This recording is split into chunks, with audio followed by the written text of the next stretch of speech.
And y'all can see what they need a running back. In this day and age, you need a running back. As y'all can see, if it's 100-yard backs, then every week you need a running back. I'm sorry to take some pressure off the quarterback. You can't have Dak throwing it 39, 40 times a game. It's just not sustainable. It's like, come on, y'all. Dallas Cowboys got to do better. Got to do way better. And I'm not even a Cowboys fan. It just made me mad that they got blown out that bad. Yeah, man. CD Lamb with 90 yards and a touchdown just wasn't enough. But on to the next. Los Angeles Chargers. Sneaky good versus the Panthers. Los Angeles Chargers 26, Panthers 3. Chargers go to 2-0. Panthers fall to 0-2.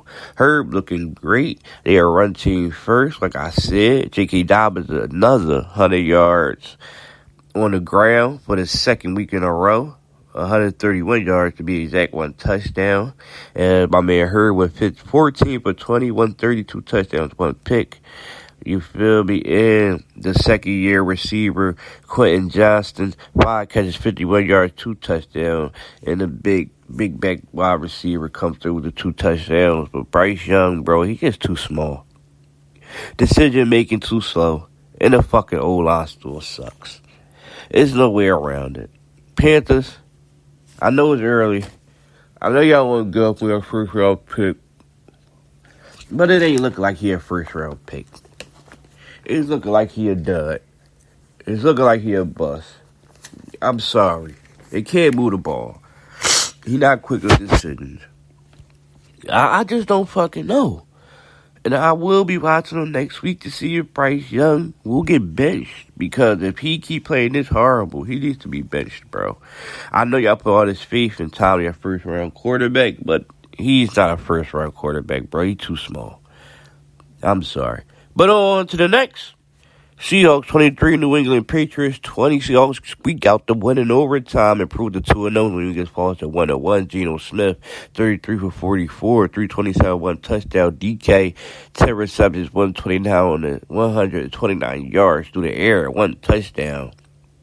And you got Smith, not Jilko, 12 receptions, 117 yards, and they just was balling through the air. Patriots secondary had no answer for DK in the big back tight end of the Seahawks. Jacoby Brissett, 15 for 27, 149, 1 touchdown.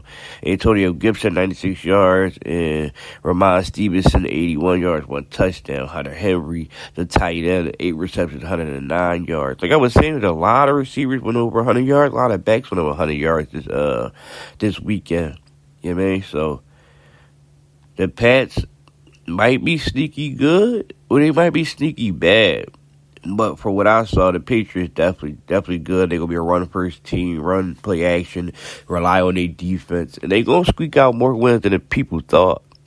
But on to the next. New York Giants 18 versus the Washington Commanders 21. The rookie, Jaden Daniels, get his first win. Let's go, Rook. And Commanders improved to 1-1. Giants fall to 0-2 behind Daniel Jones. And fucking Danny Dimes, bro. I told y'all Danny Dimes was trash, bro.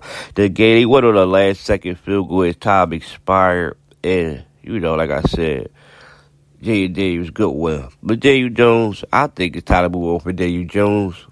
Like I said, a Hard Knocks, y'all double down on Jones. Let Saquon go.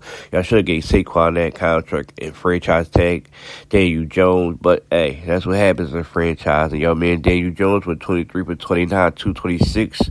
He rushed 10 times for 44 yards. Which ain't going to get it done. I'm sorry, Daniel Jones.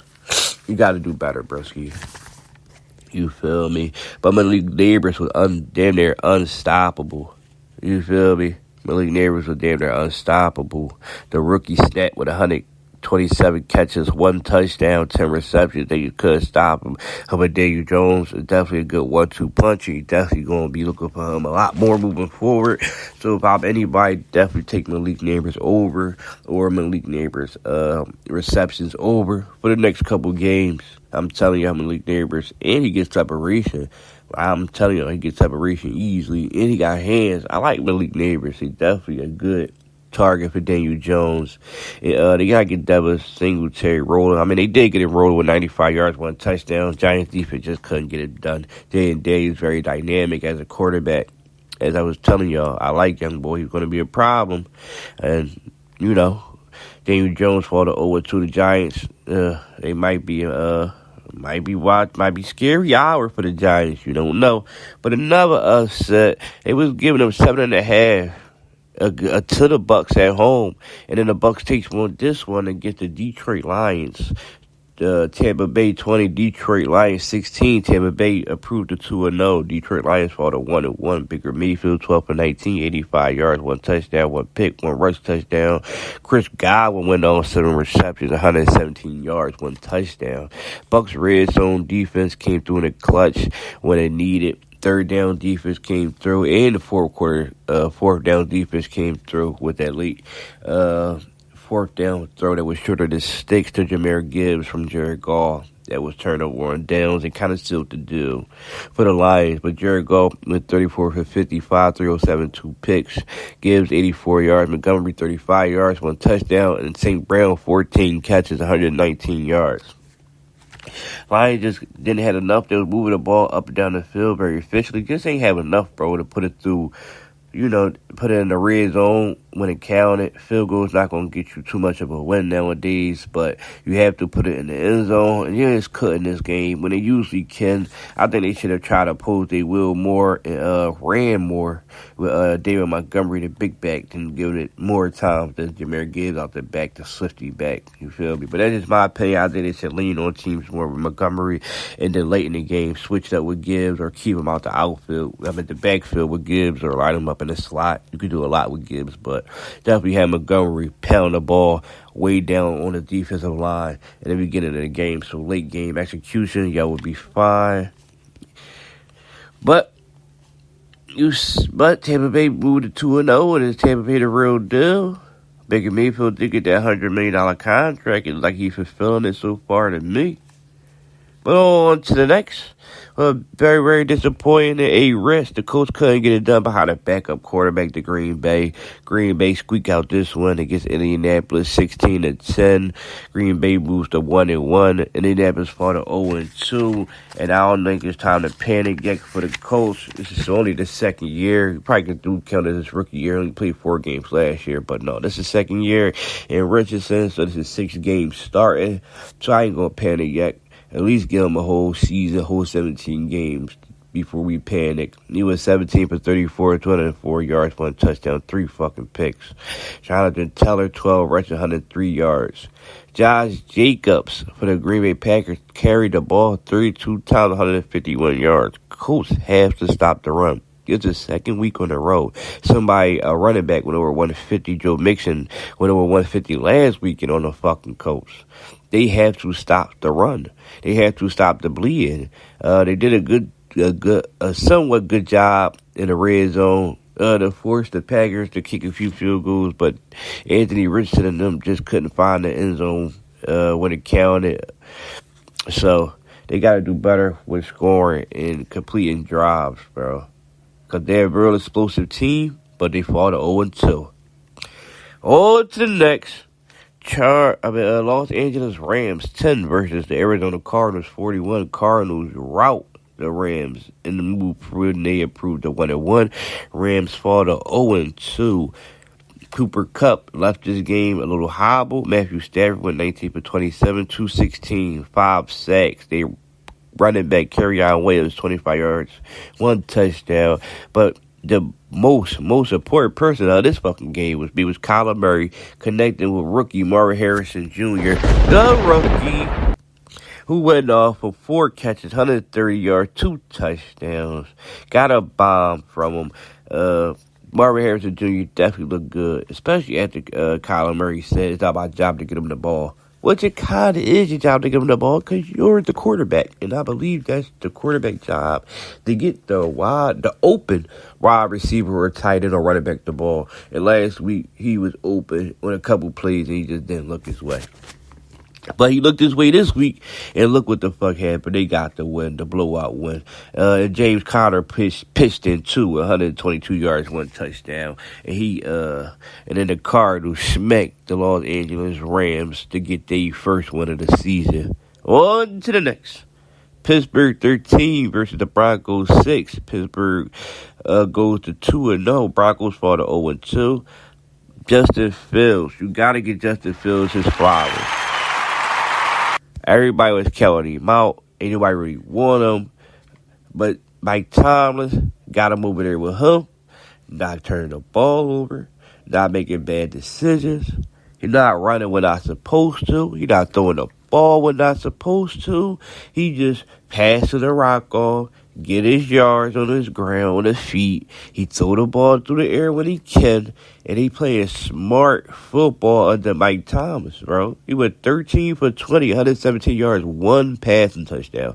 Najee Harris pitched in 17 carries, 69 yards.